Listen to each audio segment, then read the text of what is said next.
Good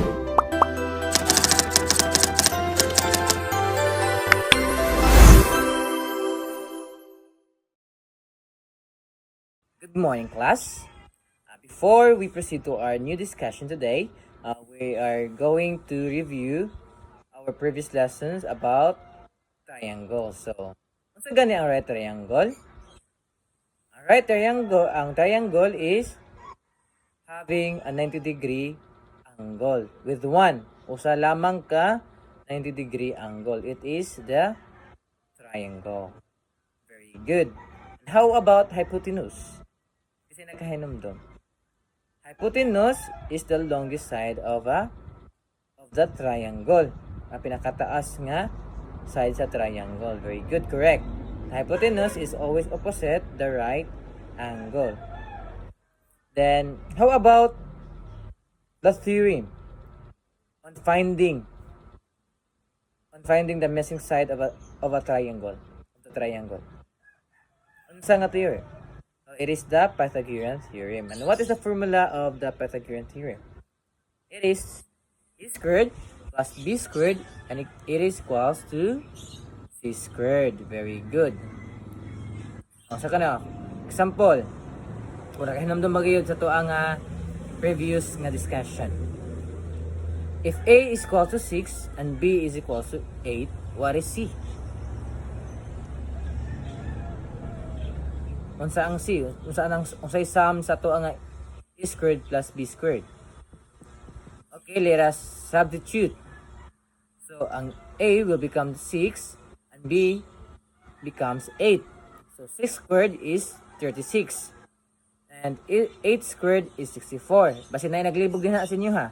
Nga, giyon sa pagkuha ang 36. Nga, 6 squared man na. It means daw, ang 6 squared means 6 times 6. Pila ang 6 times 6? It is 36. Same sa 8 squared. 8 times 8. It is equals 64. Very good. And by summing 36 and 64, pila ang tubag? It is 100. But still, dili pa na mao ang 6 squared.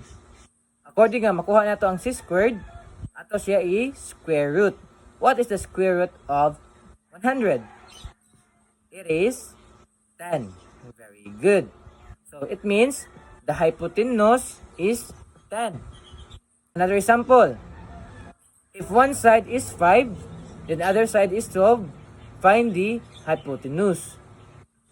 So, again, let us use the Pythagorean theorem, which is the e squared plus b squared is equals to c squared. So, 5 squared is equals to 25, and 12 squared is equals to 144. It means 25 plus 144 is 169. So, sa buhaton, if masam na ang ato ang kita ang tubag sa to ang a squared o b squared, sa buhaton ito ang square root. So, the square root of 169 is 13. So, it means ang atong hypotenuse is 13. Very good. And today, now class, let us identify the sides of the triangle. Kini, unsa ni siya nga side? It is the opposite. How about this? It is the adjacent side. And lastly, kini, unsa ni siya nga side? Ang pinakataas. So, ito ang pinakataas, it is the hypotenuse. Very good. Kabalo ba ta class nga ang mathematics makita nato bisan asa? Ang trigonometry, ang triangles, ang angle. Makita nato everywhere. Just like ato ang hagdan nga ato gipasandig na angle. Ang ato ang roof design na angle. Ang road ramps na angle. Sige ang kahoy ato makita sa palibot na angle. Ang bridge ug mga buildings nga ginabuhat sa mga engineers dunay angle. So, bisan asa ta paingon, bisan asa ta adto, ato makitaan ang mathematics. So, that's why mathematics is very important to our life. Na dili nato nga kalimtan, dili nato dapat nga bugal-bugalan, yaga-yagaan. Ato ning tun-an kay gamit kay nay sa to ang everyday nga pagkinabuhi. For example, dunay firefighter nagamit og ladder sama niya paghibaw sa height. So mogamit siya og trigonometry. Suppose roof, ang mga banday mag-use sila og ganang angles aron ang imuhang atop mabalance. Sa kasada mga ramp, kinahanglan sakto ang angle sa ramp para dili lisod sa kaod. Kung atong ramp taas ra kabud kayo, ang sakyan maglisod og saka. So today class, we will learn the 3 trigonometric ratios. Naay tulo ka buok ratio ang trigonometry. First, it is the sine. Second, it is the cosine. And third, it is the tangent. And these ratios compare the sides of triangles. Gina-compare niya ang mga sides sa triangle. For example, doon na tayo, ang value sa to ang opposite is 3. Ang value sa to ang adjacent is 4. Then ang value sa to ang hypotenuse is 5. Mangutan ko, what is opposite over hypotenuse? What is opposite over hypotenuse? So atong opposite is 3, then atong hypotenuse is 5. So it means 3 over 5. How about our adjacent over hypotenuse? So our adjacent is 4 and our hypotenuse is 5. So it means 4 over 5. And how about opposite also over adjacent? So our opposite is 3 and ang atong adjacent is 4. It means 3 over 4. And now class, ani natarong sa ato ang main discussion. Our topic which is the SOHCAHTOA. To remember trigonometric ratios easily, we use SOHCAHTOA. At dali na ito mahimduman. No, kapag ang mga trigonometric ratios, kining tulo. So, namatay tulo ka ratios ato ang trigonometry, which is the sine, the cosine, and the tangent. So, today, we're going to use the SOHCAHTOA. First is the SO, second is ka, and lastly, the TOA. Usay pasabot aning SO, ka, ug TOA. Arita sa SO.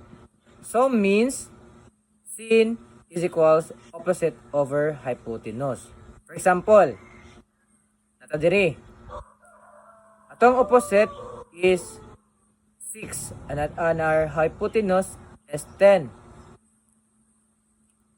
Then ang ato ang adjacent is 6. Unsa gyud ang SO?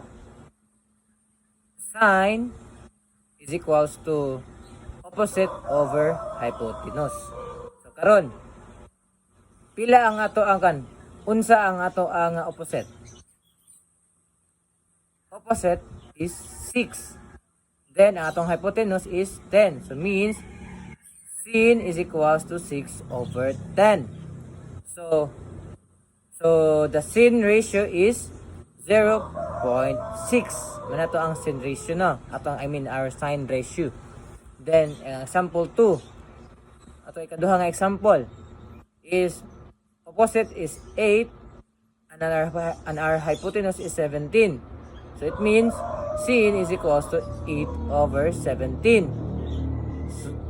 So ari na punta sa cosine. Okay na? Nagisa na to ang kuan.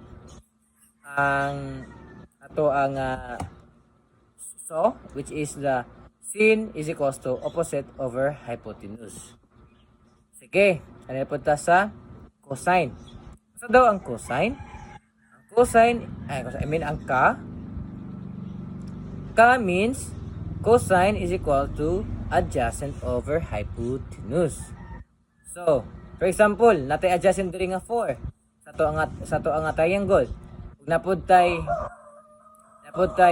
hypotenuse nga 5. So pila ang ato ang so unsa ang ato ang ato ang cosine.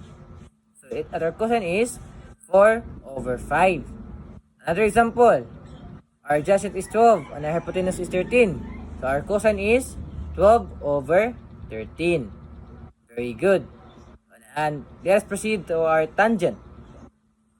So, ang tangent, unsay kon sa tangent is TOA. What is TOA means?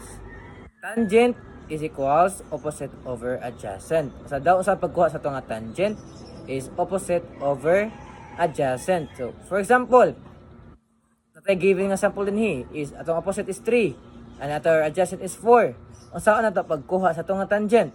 So, 3 kay kuan man ang TOA is kuan man of opposite over adjacent, so pangita na to ang opposite. But musa ta to opposite? Opposite is R is 3. So 3. Then ang ato adjacent is 4. So 3 divided by 4. Pila? Oh. Pilang tubag din ha. Mao na ato ang ratio sa ato ang tan. Okay? A real life problem. Ladder problem. Nay ladder nga nag-measure og 10 feet. Ug nag-form siya og 60 degree angle sa ground. A ladder measures 10 feet and forms a 60 degree angle with the ground. Ang pangutana, what is the height reach? So kuno ang naabot sa height. So, ato pangitaan ang mga given. Sa to ang problem, unsa atong hypotenuse? Our hypotenuse is the 10 feet kay mao man ang pinakataas. So the longest size sa triangle is the hypotenuse. So it is 10. So ang angle, pila ang angle is 60. Then ang opposite, wala man gyud ang opposite. So ato pangitaon diri ang opposite. So mani ang solution. Una, mangutana ta, what ratio should we use? Unsa man nga ratio atong gamiton? It must be the sine. It is the so. Means opposite over hypotenuse. So una, ato sa pangitaon ang opposite. We must multiply both sides by 10. Then so it means x equal to 10 sin 60. O diri sa pila ang sin 60 using our scientific calculator. Sin 60 is 0.866. Then napamantay 10, then multiply by the 0.866. The answer is unsa? 8.66. It means that our opposite is unsa? 8.66. Very good. Another problem.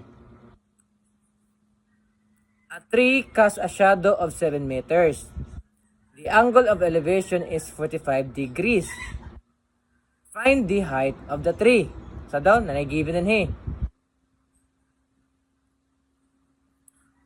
Naday kahoy nga na ang iyahang anino is taas niya 7 meters. Ug ang angle sa elevation is 45 degrees. Unsa to ang pangitaon dinhi? Marasad gihapon. Atong pangitaon is ang tangent. So unsa ato ang adjacent? Adjacent is 7 meters. An angle is 45 degrees. And the opposite is mato ang pangitaon. So what ratio uses opposite the adjacent? It is the tangent. Nga naman, TOA, opposite over. It means tangent is equals to opposite over adjacent. So ang tangent itong gamiton ang TOA. So it means tan 45 degree is equals to x over 7. So, tan 45 degree, pila ang tan 45 sa inyong scientific calculator? It is 1. So, it means 1 is equals to x over 7. So, it means dx is equals to 7. So, the height of the tree is 7 meters. Very good. Another problem. A roof forms at 30 degree angle. The hypotenuse is 12 meters. find the adjacent side. Adjacent side. So, unsa nga ratio atong gamiton kung no maghisgot ta og adjacent and over hypotenuse. So, it is the ka. Unsa pasabot sa ka? Ka is cosine is equals to adjacent over hypotenuse. So, our cosine here is 30 degrees and equals to the adjacent over 12. So, ato pa pagmataon ang kuan ang adjacent. So, we must multiply both sides by 12. So, it will become 12 cosine 30 degrees. So, cosine 30 degrees, pila ang cosine 30 degrees? It is 0.866. So, it means 12 times 0.866, it equals to 10.39. So, it means the ratio of our cosine is 10.39. Today, kung sa ato ang nakatunan karon, since we learned sine, cosine, and tangent, we learned the SOHCAHTOA, we learned how to identify the opposite, the adjacent, and the hypotenuse. We also learned how trigonometry helps in real life. No, okay. Sa nasa tapaingon, kung mga tanan pila na kanay ka no? Pila kahay katason ana sa kahoy kung mao ni ang degrees sa angle ug maapod ni ang iyahang shadow. So, ato may bawon pila ang katason sa kahoy pinaagi sa paggamit sa toa nga mga ratios sa cosine, sa sine, and the tangent. So, always remember the word SOHCAHTOA. Okay, class? Always remember the SOHCAHTOA. Because trigonometry helps engineers, architects, carpenter, even students can solve real-life problem by using the SOHCAHTOA method. Mathematics is not only inside the classroom, but also useful in everyday life mo. Dito mo reklamo nga, lisod maning math, oy, di na ako magtuon ni ini. But class, always remember, mathematics is everywhere. And hoping natin nakatunan karon, and I have doon na po tayo ipatrabaho nga kuan, and I have an assignment. Ugma inyong i-present sa kuha ang inyong assignment. Nakoy assignment ipadala sa inyo ha. Mangita mo og object or unsa man diha sa inyong nga palibot nga inyong pangitaon ang ilahang ratio. Sa inyo haba nga TV, pila ratio sa inyong TV, pila ratio ana sa inyong kahoy diha sa inyong kilid sa inyong balay, pila ratio ana sa angle ana sa inyong electric fan. So kung sa nga mga object nga pwede ninyo nga papangitaan o angle class. So ugma inyo na i-present kana sa kuha mo ninyong assignment karon. Maayong hapon o salamat sa pagpaminaw.